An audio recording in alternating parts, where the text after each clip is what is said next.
Hello everyone, welcome back to try and test kitchen. આજે હું તમારી સાથે શેર કરીશ દૂધીનું એકદમ મસ્ત નવું શાક બનાવવાની રેસીપી। જો તમે એકને એક દૂધી ચણાની દાળ અને દૂધી બટેટાનું શાક ખાઈને બોર થઈ ગયા હો તો આ રેસીપી જરૂરથી બનાવજો।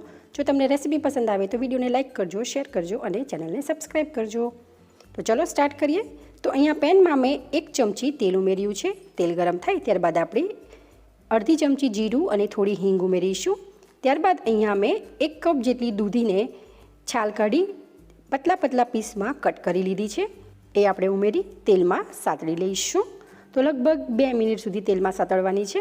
ત્યારબાદ આપણે તેમાં મસાલા ઉમેરીશું। તો સિમ્પલ અડધી ચમચી હળદર અને સ્વાદ અનુસાર મીઠું ઉમેરી બરોબર મિક્સ કરી લઈશું। આ ક્વોન્ટિટીથી ઘરના 4 વ્યક્તિ આરામથી આ શાક ખાઈ શકે એટલું બનશે। તો તમે જોઈ શકો છો કે મિક્સ થઈ ગયું છે। હવે આપણે કવર કરીને 4 થી 5 મિનિટ સુધી દૂધીને કૂક કરશું। તો 4 થી 5 મિનિટ થઈ ગઈ છે। ફરીથી આપણે એકવાર મિક્સ કરી દઈશું। હવે આપણે દૂધીને ચડવા દેવાની છે, તેના માટે 1 ગ્લાસ પાણી ઉમેરીશું। ત્યારબાદ આપણે કવર કરીને 75% જેટલી દૂધી કૂક થઈ જાય ત્યાં સુધી આપણે એને બોઇલ કરશું। દૂધી બોઇલ થાય છે ત્યાં સુધી આપણે બીજી તૈયારી કરી લઈએ। તો એક બાઉલમાં આપણે 1/4 કપ જેટલી ખમણેલી દૂધી ઉમેરીશું। ત્યારબાદ 1/4 કપ જેટલી ખમણેલી કોબી ઉમેરીશું। 1/4 કપ જેટલા ખમણેલા ગાજર ઉમેરી દઈશું। અહીંયા મેં દૂધી, કોબી અને ગાજરમાંથી નીચવીને પાણી કાઢી લીધું છે।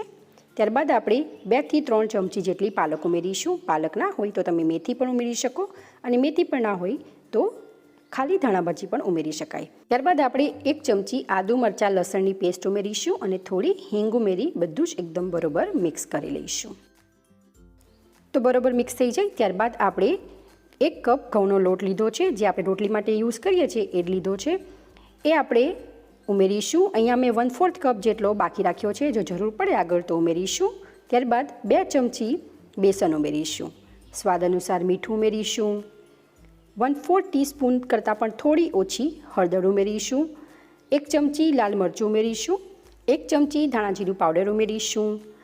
1 ચમચી ખાંડ ઉમેરીશું। ચપટીક જેટલા સાંજીના ફૂલ ઉમેરીશું, જેથી આપણે જે ઢોકળી બનાવીશું એકદમ સરસ ફૂલશે। અને 1 નાની ચમચી તેલ ઉમેરીશું। બહુ વધારે તેલ ઉમેરવાનું નથી, અધરવાઇઝ ઢોકળી આપણી ફાટી જશે। બધું જ એકદમ બરોબર મિક્સ કરી લેવાનું છે। આ શાક એટલું ટેસ્ટી બને છે અને એકદમ હેલ્ધી છે। આપણે ઘણા બધા વેજીટેબલ્સનો યુઝ કર્યો છે અને જનરલી દૂધી બાળકો બિલકુલ નથી ખાતા, તો આ એકદમ બેસ્ટ વે છે દૂધીને ખવડાવવા માટે। મિક્સ થઈ જાય ત્યારબાદ આપણે અડધું લીંબુ નીચવી બરોબર ફરીથી મિક્સ કરી લઈશું। તો હું અહીંયા બિલકુલ પાણી ઉમેરતી નથી। આપણે થોડું ડો લેવાનું અને આ રીતે આપણે એને ટીકી વાળીને ચેક કરી લેવાનું। જો બાઇન્ડિંગ પ્રોપર હોય એનો મતલબ કે આપણે બિલકુલ પાણી એડ કરવાની જરૂર નથી। જો તમને એવું લાગે કે ડો થોડો ઢીલો છે તો બેસન અથવા તો ઘઉંનો લોટ તમે ઉમેરી શકો છો। તો ડો આપણો એકદમ પરફેક્ટ બનીને તૈયાર છે। હવે આપણે એમાંથી ઢોકળી બનાવીશું। તો અહીંયા હું થોડું લીંબુનું સાઇઝનું પોર્શન લઈ આ રીતે આપણે એની ઢોકળી બનાવીને તૈયાર કરી લઈશું। તમારે મુઠિયા બનાવવા હોય તો મુઠિયા પણ બનાવી શકો છો। ધ્યાનમાં રાખવાનું કે આપણે બહુ પ્રેસ નથી કરવાનું, આ રીતે રાખવાનું છે એટલે ઢોકળી આપણી એકદમ સરસ ફૂલશે। તો એવી જ રીતે મેં બધી જ ઢોકળી વાળીને તૈયાર કરી લીધી છે। હવે આપણે આ ઢોકળીને શેલો ફ્રાય કરીશું। તો તેના માટે પેનમાં 1 ટેબલસ્પૂન તેલ ઉમેરીશું। તેલને આપણે ગરમ થવા દઈશું। તેલ ગરમ થઈ જાય ત્યારબાદ આપણે ઢોકળીને તેલમાં ઉમેરી દઈશું અને ફ્રાય કરી લઈશું। અહીંયા મેં શેલો ફ્રાય કરી છે। તમારે ડીપ ફ્રાય કરવી હોય તમે તો ફ્રાય પણ કરી શકો। તમારે સ્ટીમ કરવું હોય તો સ્ટીમરમાં સ્ટીમ કરી શકાય અને તમારી પાસે જો માઇક્રોવેવ હોય તો 2 મિનિટ સુધી માઇક્રોવેવમાં તમે એને બાફી શકો છો। તો આ 4માંથી તમને જે પણ ઓપ્શન કન્વિનિયન્ટ હોય તમે એનો યુઝ કરી શકો છો। તો લગભગ 2 મિનિટનો ટાઈમ થઈ ગયો છે અને આપણે આ રીતે ઢોકળીની સાઈડને ચેન્જ કરી બીજી બાજુ પણ ક્રિસ્પી થાય ત્યાં સુધી ફ્રાય કરી લઈશું। તો તમે જોઈ શકો છો કે ઢોકળી 2 બાજુથી એકદમ સરસ ફ્રાય થઈને તૈયાર થઈ ગઈ છે। હવે આપણે ઢોકળીને બાઉલમાં કાઢી લઈશું। ઢોકળી આપણી રેડી છે। હવે આપણે સાઈડમાં રાખીશું। દૂધી આપણે બોઇલ કરવા માટે મૂકી હતી એને પણ ચેક કરી લઈશું। તો લગભગ 7-1 મિનિટનો ટાઈમ થઈ ગયો છે। હવે આપણે એક દૂધીને ચાકુ વડે આ રીતે કટ કરીને ચેક કરી લઈશું। તો તમે જોઈ શકો છો કે દૂધી આપણી 75% જેટલી કૂક થઈ ગઈ છે। હવે આપણે દૂધીમાં વધુ 1/4 કપ જેટલું ગરમ પાણી ઉમેરીશું, કારણ કે આપણે દૂધીમાં ઢોકળી ઉમેરીશું તો ઢોકળી પાણી એબ્સોર્બ કરશે. હવે આપણે જે સેલો ફ્રાય કરેલી ઢોકળી હતી એને આપણે દૂધીમાં ઉમેરી હળવે હાથે મિક્સ કરી લઈશું. તમને આ શાક થોડું બોરિંગ લાગતું હશે, પણ તમે વિડીયોને એન્ડ સુધી જરૂરથી જોજો. એકદમ ટેસ્ટી, ચટાકેદાર, જેને જોતાં જ ખાવાનું મન થઈ જાય એવું આ શાક બનવાનું છે. હવે આપણે કવર કરીને દૂધી અને ઢોકળી ચડે ત્યાં સુધી થવા દઈશું. હવે આપણે આ શાકને એકદમ ટેસ્ટી ચટપટું બનાવવા માટે જે પેનમાં આપણે ઢોકળીને શેલો ફ્રાય કરી હતી એ જ પેનમાં 2 મોટી ચમચી જેટલું તેલ ઉમેરીશું અને તેલને આપણે ગરમ થવા દઈશું. તેલ ગરમ થાય ત્યારબાદ આપણે તેમાં જીરું ઉમેરીશું. તો અડધી ચમચી જેટલું જીરું ઉમેરવાનું છે. ત્યારબાદ આપણે તેમાં થોડી રાઈ ઉમેરીશું.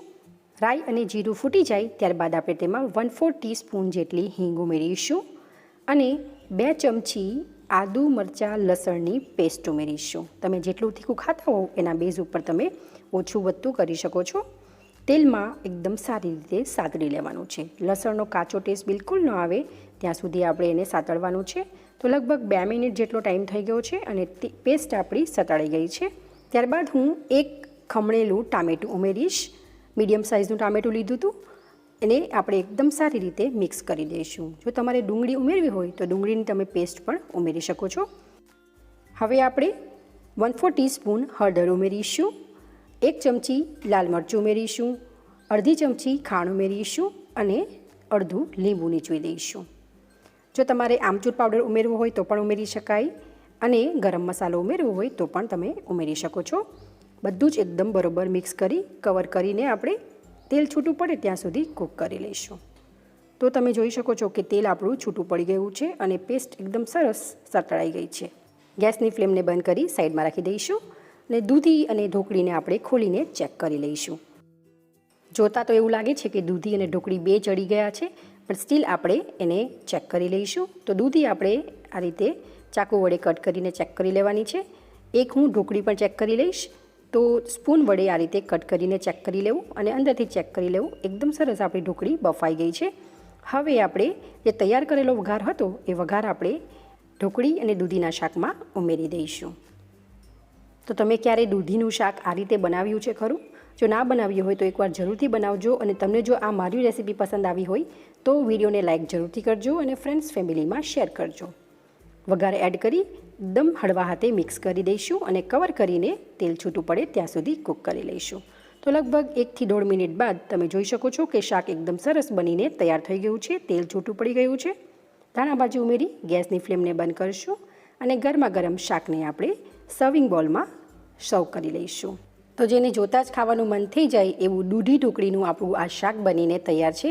તમે પણ એકવાર ઘરે જરૂરથી બનાવજો અને કેવું બને છે એ તમારા ફીડબેક મને કમેન્ટ કરી જરૂરથી જણાવજો.